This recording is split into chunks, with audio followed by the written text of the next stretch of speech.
सुमित के साथ विवाह बंधन में बंधने के बाद सुरभि मायके से रोते बिलखते विदा होकर ससुराल की देहरी पर खड़ी थी। कभी घूंघट की ओट से सुमित को देखती तो कभी दरवाजे के अंदर देखने की कोशिश करती।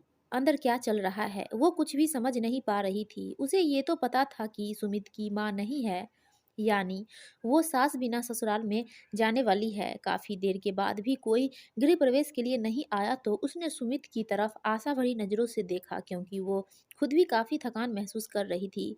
सुमित ने शायद सुरभि की नजरों की भाषा पढ़ ली थी। वो अपनी छोटी बहन को बुलाया और उसके कान में कुछ कहा। थोड़ी देर में बहन कुछ औरतों को साथ लेकर आई और सुरभि का गृह प्रवेश करवाया। आगे भी कुछ रस्में हुई। इन सब के बीच सुरभि को ये समझ ही गई कि सास बिना ससुराल का मतलब है बवाल। धीरे धीरे सारे रिश्तेदार चले गए। कोई कोई अपनापन दिखाता तो कोई बेगानापन। सब अपने अपने तरीके से अपना और दूसरों का परिचय दे रहे थे। सुरभि कभी इनकी तो कभी उनकी बातें सुनकर परेशान सी हो रही थी। लेकिन धीरे धीरे ससुर, पति और 3 छोटी ननदों के साथ सुरभि अपनी गृहस्थी की गाड़ी को रास्ते पर लाने का प्रयास करने लगी। पति का प्यार, ससुर का दुलार और छोटी ननद का स्नेह सुरभि को अब अल्हड़ लड़की से जिम्मेदार गृहिणी बना दिया। वो खुद भी नहीं समझ पा रही थी, पर इन सब चीज़ों के बीच उसके दिल में एक चीज़ की कसक रहा करती थी कि उसकी भी सास होती। शादी के समय सारी सहेलियाँ उसे काफ़ी किस्मत वाली मानती थी कि चलो